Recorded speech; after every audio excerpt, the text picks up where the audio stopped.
Hi friends, welcome to Storytime. Today's Wednesday, May 13th, and we're going to read a fun story today called Rosie, Revere, Engineer.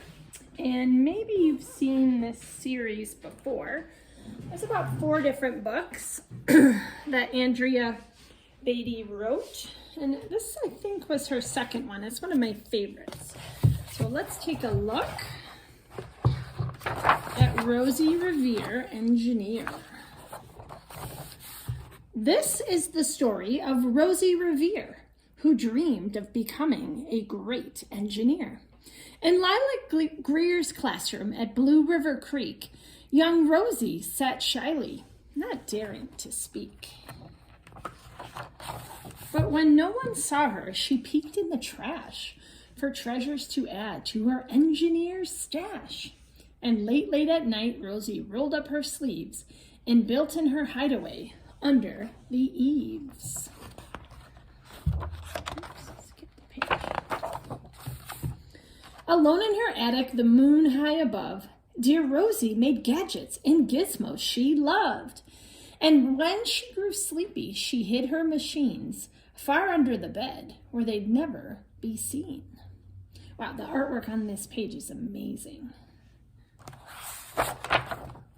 When Rosie was young, she had not been so shy. She worked with her hair swooping over one eye and made fine inventions for her uncles and aunts, a hot dog dispenser and helium pants. The uncle she loved most was zookeeper Fred. She made him a hat to keep snakes off his head. From parts of a fan and some cheddar cheese spray, which everyone knows keeps pythons away. And when it was finished, young Rosie was proud, but Fred slapped his knee and he chuckled out loud. He laughed till he wheezed and his eyes filled with tears, all to the horror of Rosie Revere, who stood there embarrassed, perplexed, and dismayed. She looked at the cheese hat and then looked away. I love it, Fred hooted. Oh, truly I do. But Rosie Revere knew that could not be true. She stuck the cheese hat on the back of her shelf, and after that day, she kept her dreams to herself. And that's how it went until one autumn day, her oldest relation showed up for a stay. Her great-great-aunt Rose was a true dynamo who'd worked building airplanes a long time ago. She told Rosie tales of the things she had done and goals she had checked off her list one by one. She gave a sad smile as she looked to the sky. The only thrill left on my list is to fly. But time never lingers as long as it seems. I'll chalk that one up to an old lady's dreams. That night, as Rosie lay wide-eyed in bed, a daring idea crept into her head. Could she build a gizmo to help her aunt fly? She looked at the cheese hat and said, no, not I. But questions are tricky and some hold on tight, and this one kept Rosie awake through the night. So when dawn approached and red streaks lit the sky, young Rosie knew just how to make her aunt fly.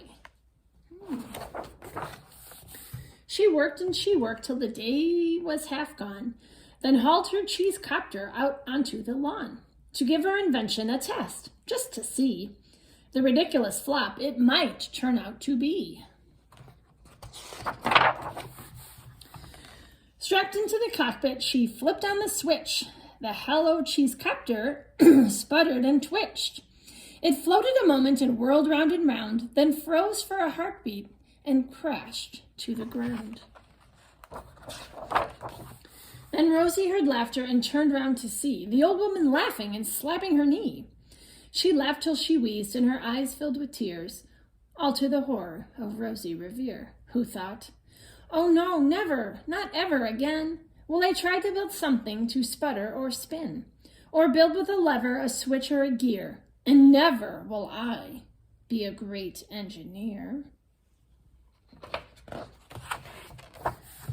She turned round to leave, but then great-great-aunt Rose grabbed hold of young Rosie and pulled her in close. and hugged her and kissed her and started to cry. You did it! Hooray! It's the perfect first try! This great flap is over. It's time for the next. Young Rosie was baffled, embarrassed, perplexed. I failed, said dear Rosie. It's just made of trash. Didn't you see it? The cheese copter crashed. Yes, said her great aunt, it crashed, that is true. But first it did just what it needed to do. Before it crashed, Rosie, before that, it flew. Your brilliant first flap was a raging success. Come on, let's get busy and on to the next. She handed a notebook to Rosie Revere, who smiled at her aunt as it all became clear. Life might have its failures, but this was not it. The only true failure can come if you quit. They worked till the sun sneaked away to its bed.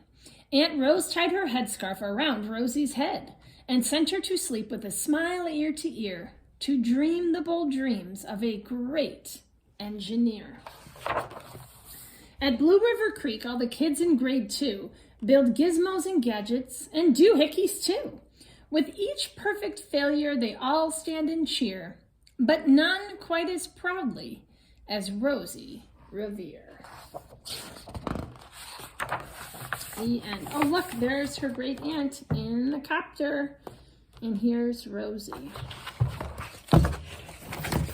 I love that story. It's such a great reminder that when we're doing something, sometimes the first try doesn't come out that great. And we just have to keep trying and keep working at it. It reminds me of stuff we used to do in the makerspace. I really miss being in there. Maybe in the comments today, you could tell me something, maybe a project that you've worked on at home since we've been doing remote learning, something that you're trying to tinker with or figure out or create from scratch. I would love to hear about any projects like that. Okay, friends, I miss you. I'll see you tomorrow. Bye.